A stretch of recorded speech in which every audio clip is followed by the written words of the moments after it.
name is Nicole. I'm a producer for the Remembering Them podcast. The podcast is a platform for people to share stories and memories of their loved ones who have passed away.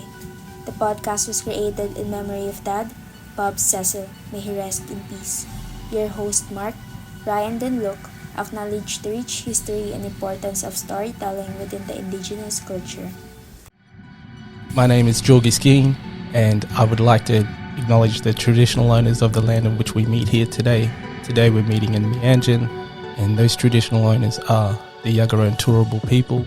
And I'd also like to pay my respects to their elders, past, present and emerging, and acknowledge my people, the Gubbi Gubbi people, and extend that acknowledgement to all Aboriginal and Torres Strait Islander people listening in today.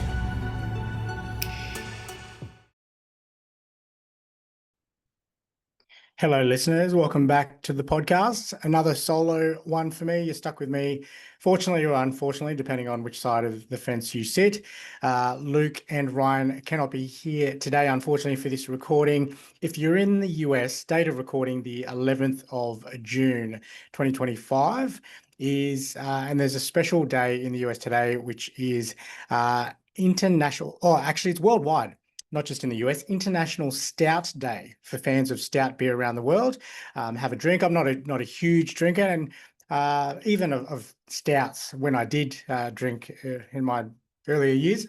When I was young and silly, I did not really enjoy the stout, but for those that do, the Guinnesses and such of the world, enjoy a stout for me on your behalf. You'll probably see on socials floating around the Split the G challenge at some of the pubs where you, my understanding, probably explain it poorly, but where you go into a pub and you order a pint of Guinness and you don't leave until you, on first gulp, I believe, split the G directly in half, and you have to stay there till you complete it. So it does not sound fun to me, but if you're a stout drinker, certainly would be. So the boys are at their local pub enjoying a stout for International Stout Day.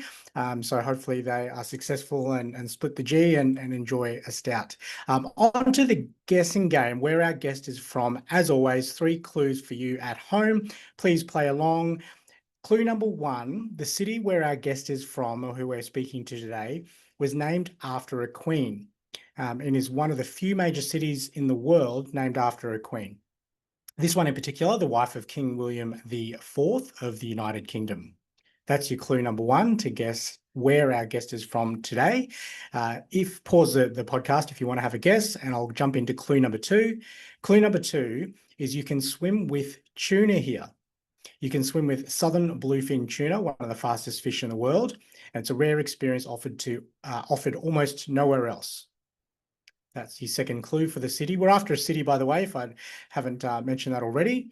And your third and final clue for where our guest is from is this city is home to one of the largest urban bat colonies.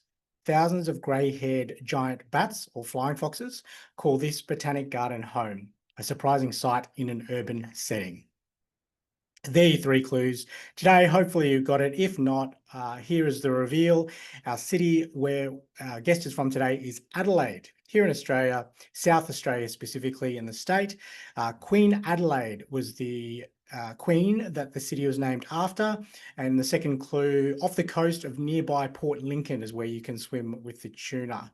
Adelaide is a culturally rich and beautifully planned city in South Australia, known for its vibrant festivals, world-class wine regions and surrounding parklands. As the nation's only capital founded by free settlers, it blends historic charm and progressive innovation in music, science and sustainability. I believe it's only our second guest from Adelaide, so this is exciting. Today's guest is a social media manager and events coordinator based in Adelaide, South Australia, who also juggles life and as a career for her mum and sorry, let me read that again.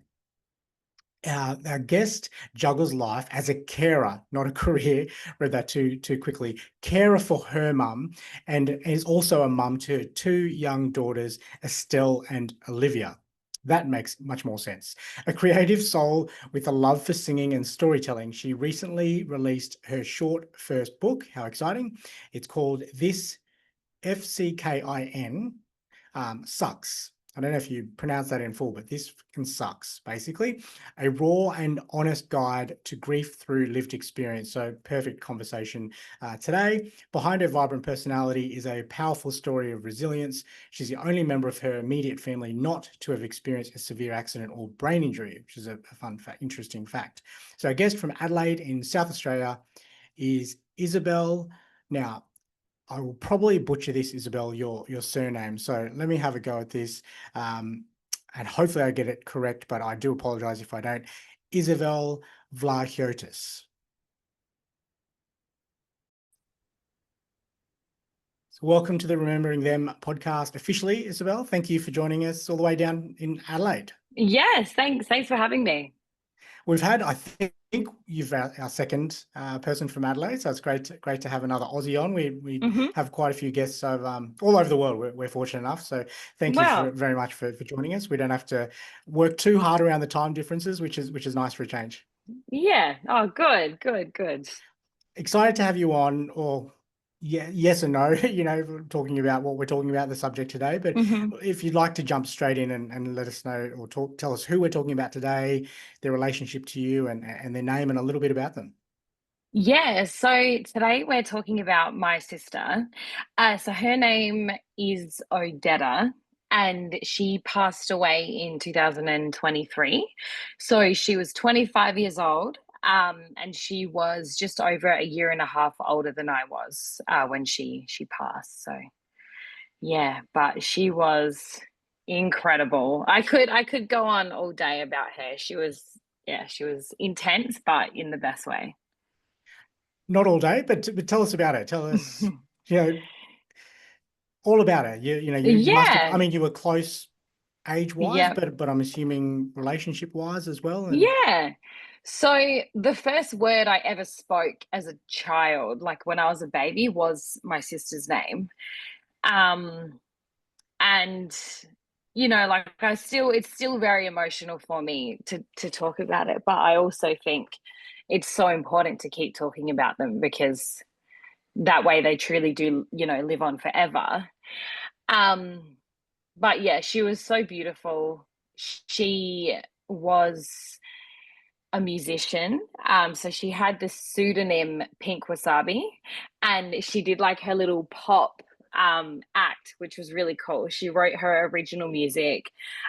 She got onto Triple J Unearthed, and she was starting to really grow as a musician. She loved to sing. Me and her would be constantly singing. Like it was always like a musical when we were together. And yeah, we used to talk every single day. If we're not on the phone, we'd be like texting. Yeah, she was just, like she was an intense person, like as in she'd walk in a room and everyone would know who she was.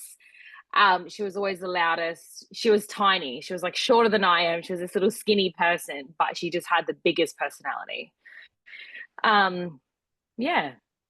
And the name, how did was it because of the style of music or her fashion sense, or how did that come about? You know what? I have no idea. Okay. I did like I never asked her, but If you at had to one guess, what do you point, think? Because it's so interesting. yeah, well, she had pink hair at one point early on in like the pop career, and she went to Japan and like she was into it, I guess. So maybe it was like pink and she went to Japan, wasabi. I don't know. That's the only connection I can That's make. the easiest explanation. Let's run with that. Okay. And look, what happened to her?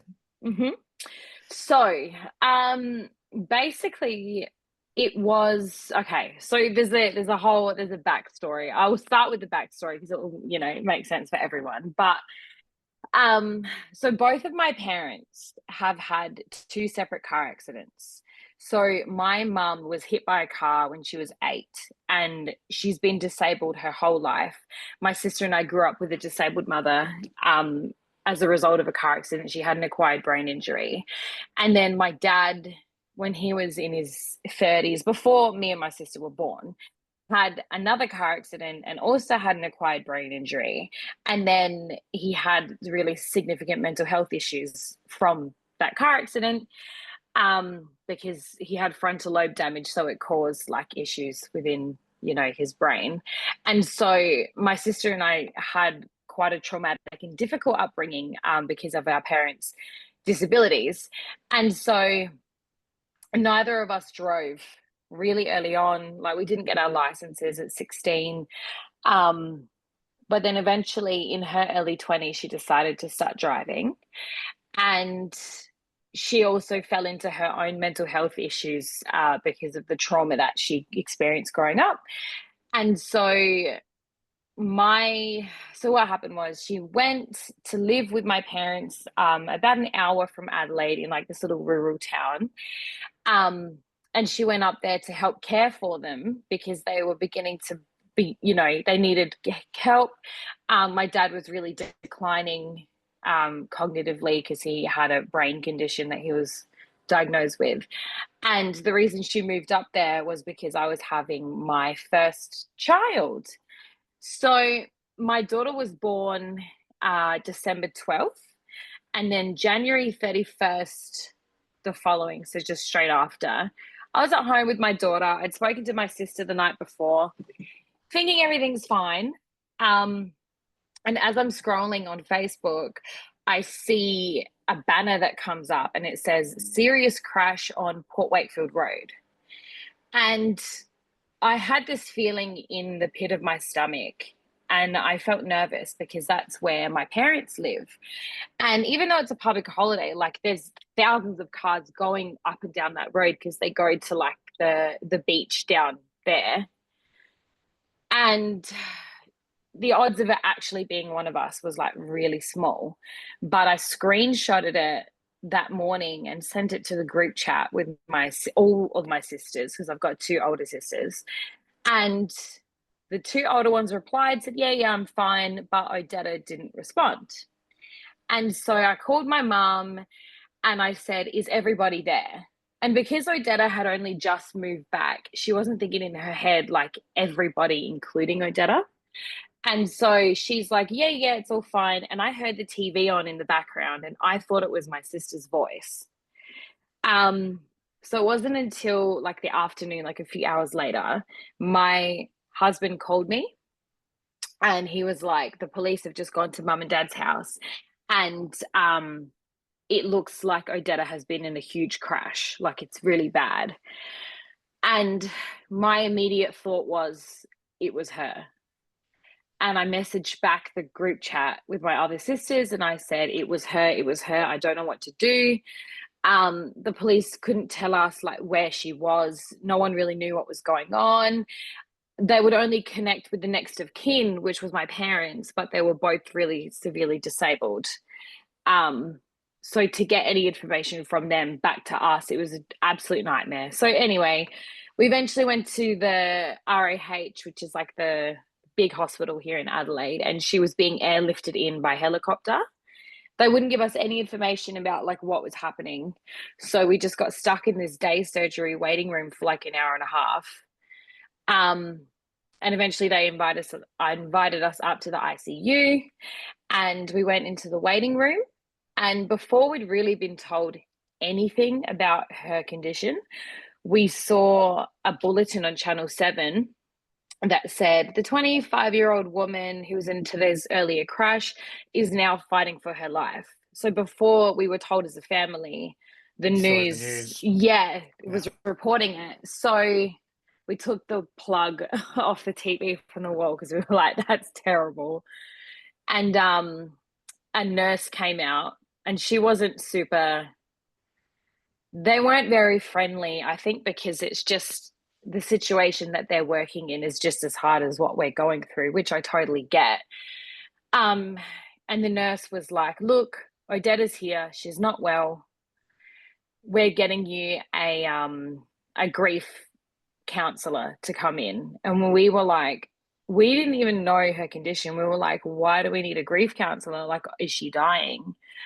And yeah, eventually my parents came by taxi to the hospital, and then we went in and she was in an induced coma, and it was her in the crash, and she had really significant injuries, and so she eventually died from those injuries. So Yeah, it was very difficult. The worst thing I've ever experienced in my life. And being a new mum, you know, when you just had a baby and it's all fresh and you think that life is this like beautiful little bubble, and it's like someone just went pop and just popped my bubble. So yeah. Was it a solo crash, or was there another vehicle involved? So it was a solo crash, and it was a freak accident.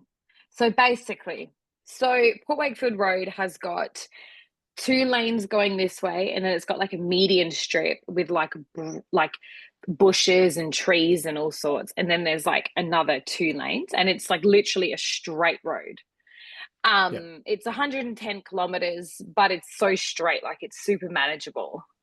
But so they saw on the CCTV that she had gone to the servo to get a burger, and the way she eats her burgers, she used to eat it not like this, but like peel every layer and eat like each individual thing, like cheese and then like the chicken and like tomato, like that.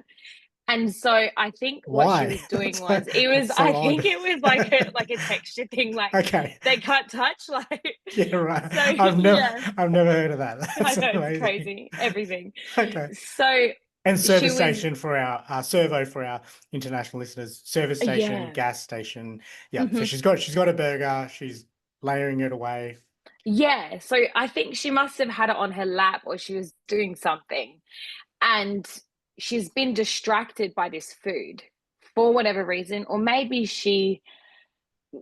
like they know she wasn't on the phone or her internet was not being used because they check that, but something caused a distraction and they assume it was the food because that's what they found. So she's more than likely peeling this burger, trying to drive. She was always thinking about a million things. Like she suffered her own mental health issues. She had borderline personality disorder and she found that really hard to manage. So she was probably thinking about stuff and driving and peeling her burger and probably smoking a cigarette. Like she was, Doing and too many then, things. Yeah. yeah, always. And that was her. And so she was driving like this. She veered into the gravel, and the gravel's really slippery when you're going really fast. So it like pulled her in. So she panicked and corrected to the left, but she overcorrected and panicked again and corrected to the right. And they know that because of the skid marks on the ground. And so she rolled into the scrubland. And this was literally like a 3-minute drive from my parents' house. Not even 3 minutes, like as in it's literally like that street and you turn and it's there. So she rolled into like the scrubland in the middle, and her car was like pretty bad, but there was no direct impact point. And usually people in some circumstances survive rolled cars because there is not one impact point and it impacts you all the way around. So it's not going to squash you from one direction to kill you. But she rolled into like the harsh Australian scrubland in the middle, and a stick, which was like probably that big, maybe, pierced the windscreen and then cut her leg in a way where it literally severed her femoral artery. So, like, people survive getting their whole legs cut off. Like, people cut them off if they get stuck under a rock. But then a stick this big is what killed her. And so she had really bad injuries. She had a broken chest, broken collarbones, covered in blood, apparently. She was in agony, really bad. And she had this leg injury, but she pulled herself out of the car and she was running down the road to get help, and she was waving cars down for help because that is so her. Like, out of everything, if that was me, I would have just accepted my fate and just sat there and be like, well, but she was always, that person. She was fearless. So she ran onto the road, and the first person to see her was a doctor from the UK. Wow. Which is like, if there's any perfect person to find you, That's it who would you want. be, Yeah. yeah. So they knew there was nothing they could do for that type of injury on the road with no supplies. And even if you sever your femoral artery, like at the front of a hospital, your chances of survival is still really low because it's like your main artery. So she actually lived for like, I think they say it's like half an hour, 45 minutes. Or it could, I don't know how long it was, but she was alive and she was talking to this woman and she was holding on to her ankle for dear life. Apparently she was holding on and she was saying, "You're my angel, please don't leave me," blah blah blah, talking about her, like her mum. It's like my mum. She was talking about me, and apparently she was saying like she was wearing a necklace that I had bought her for her birthday just before. It was angel wings. And she was saying, "Oh, my sister bought it for me." But I think the paramedics cut it off because we never got it back. It was gone. Um, and she was just saying, "I don't want to die. Please don't let me die." She was bargaining for her life, but there was no one to bargain with. And so she eventually passed out, and the blood loss had caused a cardiac arrest. And then the cardiac arrest caused a hypoxic brain injury. And then she was brain dead basically after that. So while all of this was happening, we eventually found out, and like she was getting flown, but the whole time in the helicopter they were trying to do CPR, but it wasn't working. And then eventually they got her back, but it was too late. Her brain was like dead. So yeah. And I think it's crazy how it's the thing about grief, how I've told this story so many times. It's a horrific story, but you become like desensitized to it. And I think any grievers will relate. And so you can kind of just talk about it as if you're talking about what you did today. It's crazy. Mm.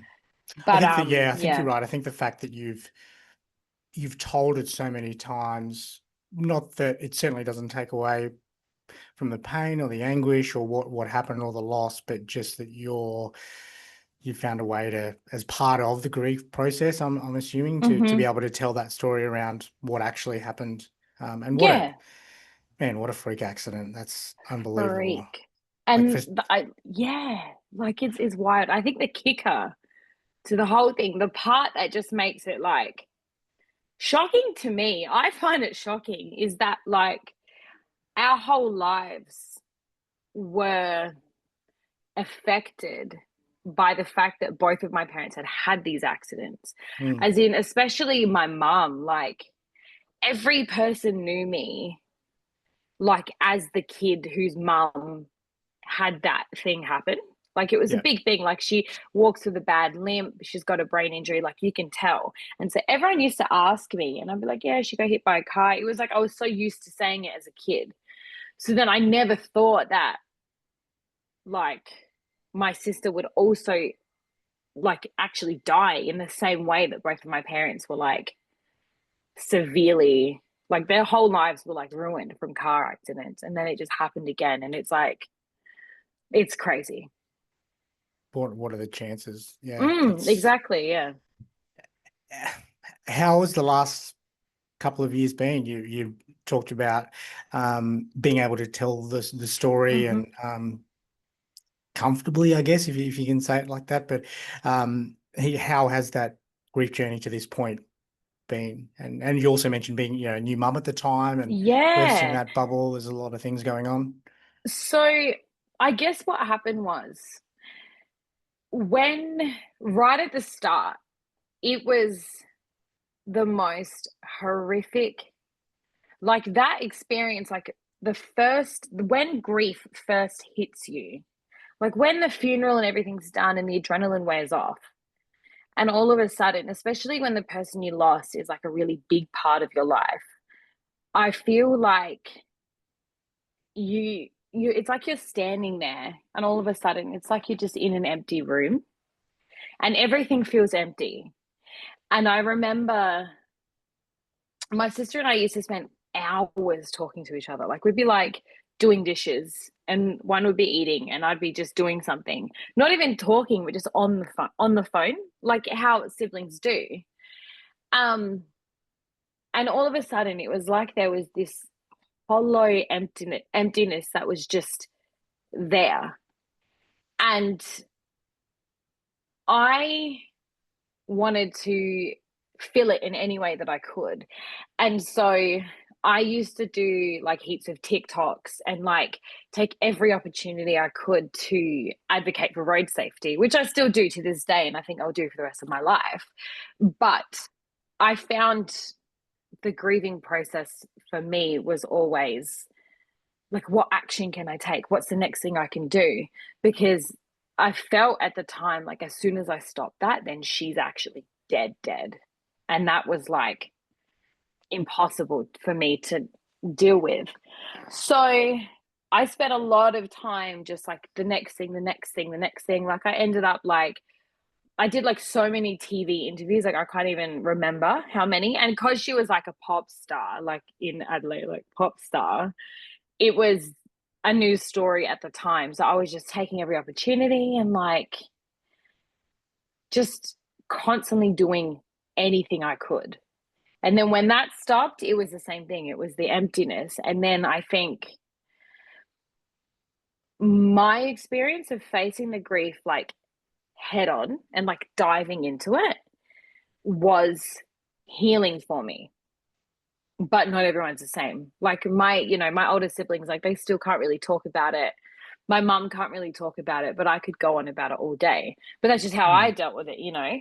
So yeah, but there's so much that's happened since then. Like I've had another daughter. And so yeah, like life moves very quickly away from the moment in time that they pass away, which is wild. But I mean, it's overall though, it has been going okay. Like I put a lot of effort to try and make sure it's going okay, you know, because So how do you now going forward, especially with the busyness that life is, how do you preserve your sister's legacy, Odetta's legacy, you personally, and then as a family, I guess, with your sisters and your mum? And this is a paid partnership with BetterHelp. Hey Luke and Ryan, life gets heavy sometimes, especially when grief hits. For me, that weight often shows up as anxiety. Yeah, it's not always one big thing. Sometimes it's just life piling up, work, relationships, trying to hold it all together. Suddenly, I'm anxious and don't know why. Totally. I used to think anxiety meant panic attacks, but for me, it's more like overthinking every choice or feeling like I'm never doing enough. And it can even hit on good days. Out of nowhere, I'm spiraling over things that haven't even happened yet. It's easy to feel alone in it, but you're not. That's why we're talking about our paid partner, BetterHelp. BetterHelp connects you with credentialed therapists who can help manage anxiety and more. Most people go to BetterHelp for anxiety and 69% feel better after just 6 weeks. Getting started is simple. Fill out a quick questionnaire and get matched with a therapist. If it's not a fit, you can switch at any time. Their support team is super responsive, and with over 7,000 reviews and a 4.3 Trustpilot rating, it's a platform you can count on. So let BetterHelp help manage your anxiety so it doesn't manage you. Click the link below or go to betterhelp.com/rememberingthem for 10% off your first month. And your mum and the rest of the family. Yeah, well, I still take every opportunity I can to remember her. I still like to do all my social media things. I enjoy it, and I think it's a good way of keeping the conversation alive, and I think that's so important. It sucks when people stop talking about her because it feels like she's not there anymore, you know? And I also feel like meeting new people that never knew that your person, unless you've experienced grief, you'll never be able to relate to it. But it is a strange feeling because it's like you can feel yourself physically moving on. So I really try to like keep the creative spark alive. I make sure I recently wrote a book, which is, Yes, mention that in the intro. Yeah. Yeah. Awesome. Oh, yeah, cool. Yeah. So, yeah, I wrote a book And it's basically talking about my grief journey and trying to help other people through their grief journey in like a realistic way. Because the steps of grief that you see from your psychologist or whatever, like it's not actually how you feel in real life. A lot of the time, like but yeah, I'm always doing something. And if I'm not writing something about her, then I'll be singing to my kids and telling them about her, or making a TikTok or an Instagram video about her, because I just feel like, and I can give myself a break and I don't feel bad about it, because she also wouldn't want me obsessing over her 24/7, because I didn't do that in life, Yeah. But yeah, I think it just feels really good to just always be doing something. And yeah, like for my family, like for her birthday and stuff, like my mum and I will go out for like Vietnamese food, is what Odetta and I used to like. Like we'll do little things like that just to keep it going. And but when we all sit down and talk about it, it becomes like a huge crying fest. So which I, like it's like I'd like to talk about her more with the people that remember her, but it's very painful for everyone. So, Sure. it's still fresh. It hasn't been 3 years yet. Like it's pretty, so yeah. For people that, like me, that didn't have the pleasure of meeting Odetta, and you mentioned earlier on about her vibrancy when she walked into a room and how she could command a room despite her stature. How else would you describe her to a complete stranger? Well, she was one of those people where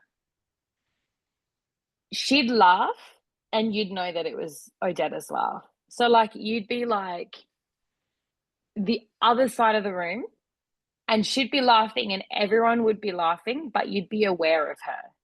Like she was also so ditzy. I've never met anyone like would lose her keys in like a pot plant, would constantly be losing phones, shoes. Like she was she was chaos. Like when I say chaos, like every day was like a new adventure. She'd be like, oh, I have to drive here and do this and pick up a dog, and then I've got to go and volunteer at this place. Or like she was always on the go, like doing crazy things.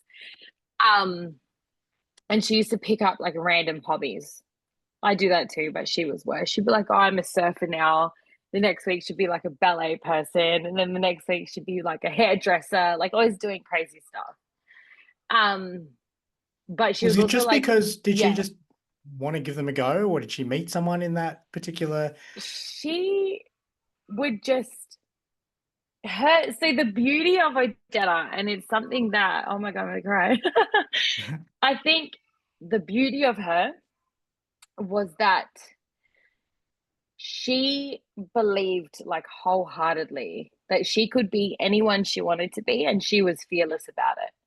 So anything she saw, like she didn't care, because how like you'd be like, oh, people are gonna laugh at me. Like even like even I feel like starting a podcast like right at the start, you would have been like, man, what are people gonna say? Like she didn't care, like she was so like, she literally was this fearless enigma of a human being that, could just, and she achieved so much. Like she was so smart, like way smarter than I'll ever be.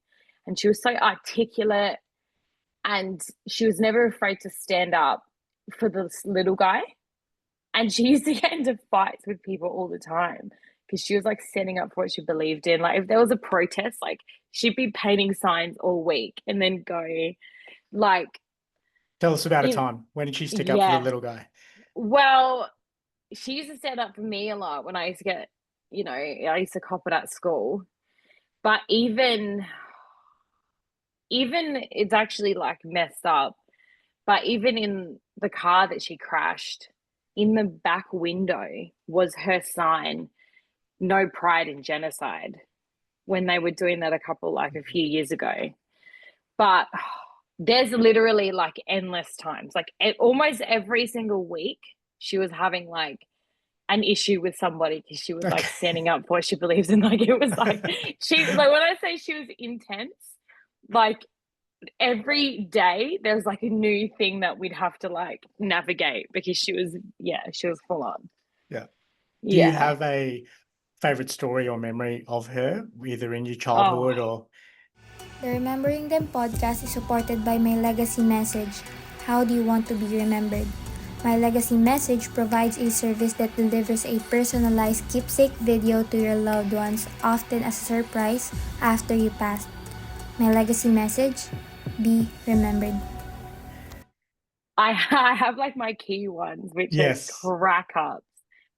So, okay, so this is like, it's just so her. Like, you could almost use the word Odetta to like actually describe something because it's just so Odetta. Like, that's what we say in our family. Like, it's an Odetta moment. So, when she was like, I don't know, 18 or something, or maybe she was 17, she went to get her bike license because she wanted to ride like her Vespa, like a scooter to work.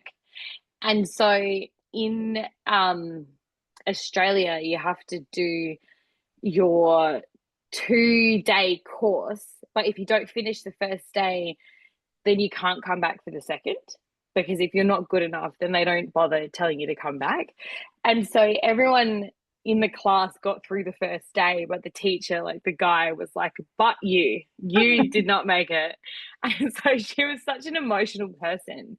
She went to hide in the toilet and cry. But she came out of the toilet and everyone had gone home and had locked the doors and turned the lights off. Oh no. So she was literally trapped in service SA, like locked in, right? And so she called me like from inside the building on her phone, and she was like, I don't know what to do. Like, I'm trapped in this place. And I was like, I think you need to look for like a number. Like, go on a desk and see if there's any numbers or something, because I don't know what to do. I'm like, we shouldn't call the police. Like, is it a police matter? Like, and eventually a customer called to see if they're open. And she was like, oh, I'm actually just also a customer, but I'm trapped in the building. But he knew someone who knew the manager or something. But somehow that guy contacted the manager. The manager came back. He was on his way home. And she made the manager drive her back to her house. And I was like, if that's not Odetta, like, it's just so Odetta, like, you can't even. Yeah, that's so wild. So many wild different pieces along that whole story. Yeah. Like, she was the only one to get pointed out. Then she went in to cry. She must have been in there for a while. Yeah. And then got locked in and then made the manager drive her back. That's Yeah. Always. And that was like her every day. It was like some huge issue. Yeah. But like, I think that's why, like, when she passed away, there was everything felt so empty, because she was literally like a huge part of so many people's lives. Yeah. What about a story with you and her, or you and your other sisters? Well, I mean, like, my older sisters are like 15, 20 years older than me. So It's like, they were more like our mums in a way. It was a weird, like a dynamic. Yeah. But we have, so like, Odetta and I, it was a lot of it, like, a lot of my memories come back to fighting, like sibling fights. Yeah, like, absolutely. We used to beat the crap out of each other, like, so badly. So, like, one time, it was her 17th birthday and I was 16, but we used to live together in an apartment in the city because we both moved out when we were really young. And so I didn't go to school, like high school, like I was always working, and she was always working and going to school on a scholarship. And like, we've always been like hustling, me and her. And so she had booked dinner at this like really nice restaurant, Africola in Adelaide, for anyone that knows her, because she used to work there. And I have a big appetite. Like, I've always had that. And so I had like a pre-dinner dinner. I used to do all the time. Like, I would just eat twice. Like, it didn't bother me. But to her, she was like, you've ruined dinner. You ruined my birthday. And like, we were escalatingly getting angrier and angrier at each other, like walking down this Rundle Street, which is like a popular street in the city.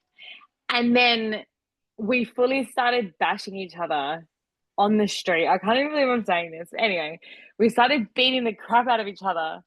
And it was like a Friday afternoon. So like all the men in like their full business suits and like briefcases were like, girls, girls, and like try to stop us fighting. Because And you had then, eaten before dinner? yeah, like she lost her mind. She Yeah. was like, "You're a fat idiot. I hate you." Like it was chaos, right? Um, I didn't end up going to dinner. Like she had a black eye. My nose was bleeding. Like it was bad. But then Whoa. literally less than 24 hours later, we were like having a coffee and we were like, man, that was crazy.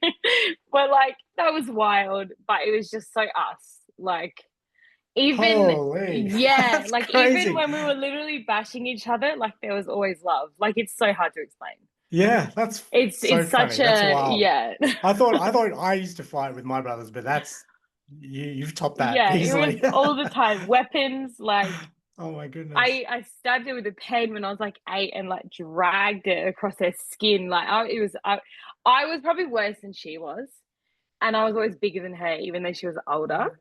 Yeah. But there was a lot of love. Like it's such a sister thing. Like it's hard to explain, but Speaking of dinners, and you mentioned going out on her birthday, Mhm. to honor her. What was one of her favorite dishes? If it's Vietnamese or if it Mhm. was something else, what would she order? Well, she. I just thought of another really funny story, but Go for it. Yeah, no, go for it yeah, after this. Yeah. well, she loved like exotic foods and she traveled by herself to like Mexico to try the food. She went to France, she went to the UK, like she traveled everywhere when she was really young by herself with no money just to go out there and experience things. Like she was crazy. Um like I mean, she loves sushi. I know she loves sushi. But I think her favorite was like French, and she used to really like pate. Uh-huh. Yep. I cannot relate to that Yeah. whatsoever. Like it's just so not me. Like it's not me. But she used to eat, yeah, like I think she loved French food, but Ah, I don't think she had a favorite dish because she was like crazy into food and wine. yeah. Even though I'm a chef, I'm a qualified chef, but she was like she knew more about food and wine than I have even scratched the surface with. So Wow. yeah. What was the other story? So she was crazy. I can't even believe that this person existed at some point, right? So it was I had just no, I was turning 18 and she wanted to go to Mexico like really bad.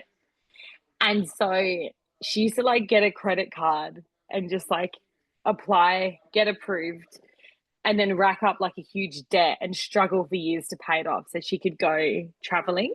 Like no solid job, not being organized. Like she was just chaos. Like she didn't care. If she wanted to do something, she would just do it. So there was really cheap flights to Mexico because it was Christmas Day in Australia. And she was like, yeah, I'm going to book my flight on Christmas night. So can like mum and dad take us to like the airport and you can say goodbye. And she literally had like one bag with her and she was going for weeks because she's like, oh, I'll just like wash my clothes, like full backpacking style. She's like, no, I can't have too much luggage. It'll be hard. And so she gets to Mexico. No, she gets to the US and apparently they had her in like the questioning room for like 5 or 6 hours because they were like, are you not smuggling drugs? Like, what are you actually here for? Yeah. Because this makes no sense. Where's your money? Where's your Exactly right. yeah. And literally, like to anyone on the outside, they would have been like 100% she's up to no This good. is sus. But Yeah. yeah, but cause Odetta is Odetta, 100% she wouldn't have even realized that she would have What it looked looks like. dodgy. Yeah, Yeah. exactly. Because she was just like, it was like tunnel vision with her. So she gets to Mexico and she was there by herself at like 18 years old. I don't know what she was, and not even in like the resorts and stuff, like getting on buses and going, like she crazy. Anyway, she goes to this nice restaurant. Apparently she got this like amazing steak dish. And they had like decorative sand in like a bottle, and she thought it was salt, and she poured Oh, no. sand all over like fancy steak Expensive dish. steak. Oh, Yeah. no. And I was just, once again, I'm like, so Odetta. Like, I would never ever do that. But she was always doing crazy stuff. Like, she was, yeah. That's amazing. I mean, part of me, and I'm in the finance investment wealth game. So Mm-hmm. part of me, when you were telling me about, the credit cards and so she could travel, part of me is like, what are you doing? Like, that's just wild. But then part of me, post her passing away is like, well, she lived, she got out there and she Yep. experienced those things. So I don't know, it's hard to argue. Crazy, isn't it? And I guess, yeah, she lived so many lifetimes in such a short span. Like, she experienced 101 things every week. She was always out to experience a new thing. And yeah, like, she literally didn't live for anything else except to just live her life to the fullest. And it's always what people say about people that pass away. They're like, they lit up a room, they live life to the fullest. But I swear, like, she actually did. You know what I mean? Like, yeah. Advice, Isabel, what advice would you give to people that have gone through or may go through something similar to Mm-hmm. yourself with the loss of a sibling, Mm-hmm. maybe an accident situation, Mm-hmm. but maybe even the grief process and Yeah. you did. So, a big piece of advice that I always tend to give people is, you can go through the process in any way that you want to. And you have to, like, don't have any expectations for yourself. I think during the grieving period, like, especially if it's a traumatic one or if it's a shock, just literally concentrate on surviving and everything else comes next. Like, I feel like because I was there, you feel like you should be doing a million and one things. But if you're just concentrating on surviving and then everything else can come later, it is less harsh on yourself when you're in the middle of it all, because it's like, it's gut wrenching. It's the worst pain ever. Like, grief literally feels like your insides are getting ripped apart. So, yeah. And I think also, of course, you have to live with kindness. However, the first person you need to be kind to is yourself before anybody else.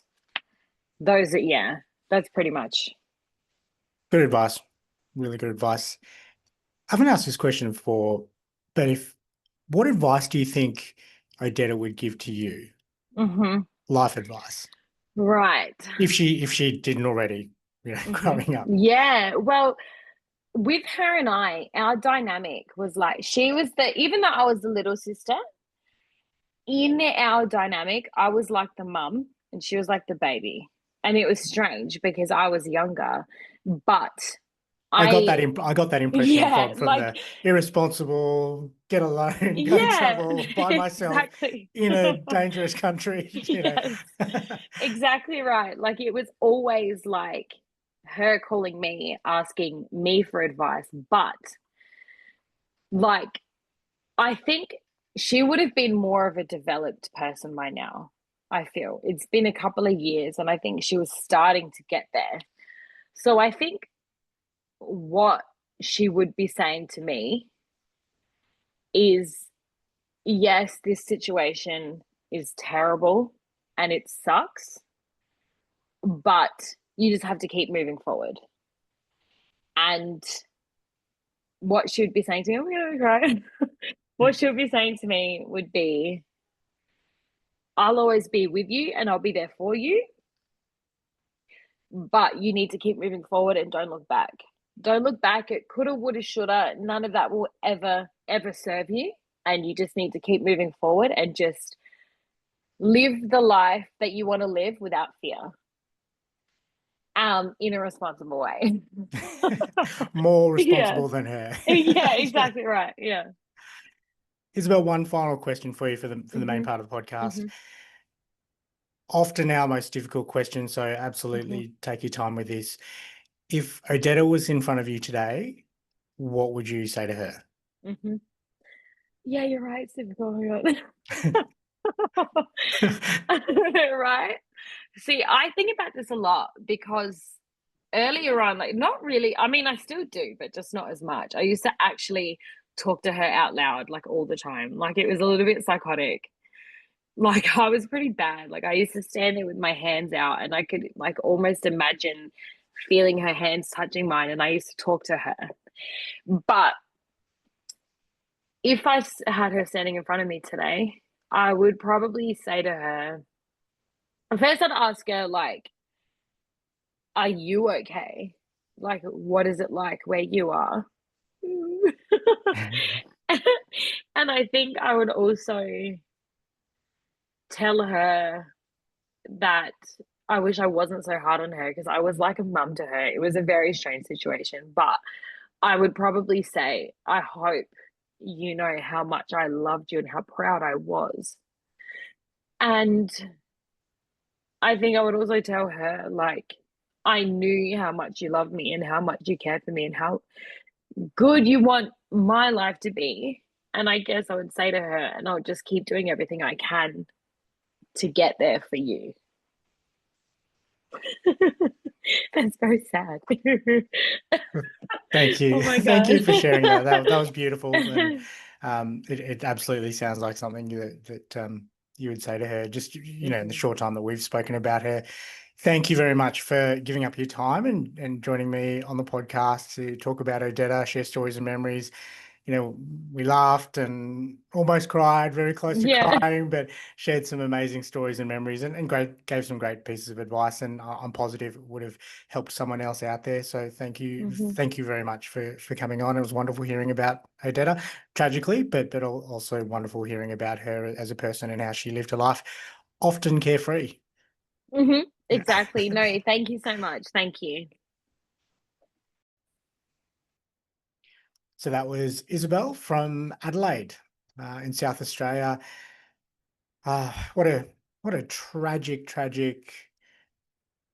list of events, you know, linked to transport and cars and motor vehicles. We spoke about it briefly in the Patreon around how that's happened so many times in her life, and you know, Isabel talked about even further down the chain from family lineage, you know, greater than, you know, past her mum and her dad as well. So how other family members had been affected by car accidents and unfortunately passed away, but that she will not let that. She's willing to break the cycle is what she said in the Patreon chat. So it was wonderful hearing about Odetta and the person that she was and how she lived life to the fullest without a care. It often sounded like. So I'm sure that discussion would have helped. Will help, hopefully, someone else that's out there, you know, going through a grief journey. Maybe it's a loss of a sibling or some sort of accident. It doesn't have to be car specific. So if you are listening to this and enjoyed that conversation with Isobel, and that resonated with you, or you think it will resonate with someone else, please share this episode with your loved ones or your friends or family or colleagues. Give the podcast a rating and review on your preferred podcast platform. That would really help us show up on for anyone that is searching for a grief conversation to help them with their own particular grief journey. So remembering them podcast, obviously on all of the, you know, Spotify, Apple, however you consume your podcasts. So please get on there and give us a rating and review. That would be 5 stars ideally, would be fantastic. Please follow us on all of our socials, Instagram, Facebook, YouTube, TikTok. We're on there as well. We'd really appreciate that, mainly on Instagram, and we'll obviously tag Isabel's account when we release this, and with a beautiful image of Odetta, hopefully. I spoke briefly about the Patreon, where you have exclusive access to those chats with our guests. So we spoke a little bit in more depth around the experiences with car accidents, and also talked about the book. This Fucking Sucks is the name of the book. So check that out. It's available online in paper format online. And I believe Isabel is getting to the stage where she's going to read it, and that's my preferred consumption of books, audiobooks. So I will be keenly awaiting that. But This Fucking Sucks is the name of the book, so you can search that out. We'll probably link it in the show notes as well. Reminder that we have the My Legacy Message service, mylegacymessage.com.au, to leave a support of the podcast and leave a video message to your loved ones, often a surprise after you pass. Again, in the Patreon, linking back to that, about $6 a month US, $9 a month Australian, to get that exclusive chat. And it's also a way to support the podcast as well, help us continue to have these discussions with people and share with the grief community. We did talk about the book and also sharing her grief journey with World. I just lost my train of thought there. So we also spoke, this is what I was going to mention. In the Patreon chat, we spoke about having that vault. Isobel spoke about having that vault of memories and stories of their loved ones. So effectively, the My Legacy Message is unlocking that vault in video format and delivering it to your loved ones. And finally, but of course not least, our partnership with BetterHelp, betterhelp.com/remembering them, for 10% off your first month's subscription and access to a credentialed therapist should you need to speak to someone to help you through your own particular grief journey if you're going through something. So please jump on there as a partner of the podcast. Thank you very much, Isobel, for giving up your time. Busy mum of two beautiful girls. So thank you very much for giving up your time. We really loved hearing about Odetta, and continue on the work, the road safety message, and spreading her story and keeping her memory alive. Really appreciate you jumping on and listening. Hope Luke and Ryan have enjoyed, what did I say it was, International Stout Day, and looking forward to having them back for the next podcast chat, hopefully. Thank you very much. Love you. Bye. The Remembering Them podcast is created for entertainment purposes. Mark, Ryan, and Luke are not licensed mental health professionals. If you would like to discuss your mental well-being, several resources are available in Australia. Information about these services are available in the podcast notes. Please take the time to contact your loved one today and tell them how much you appreciate and love them.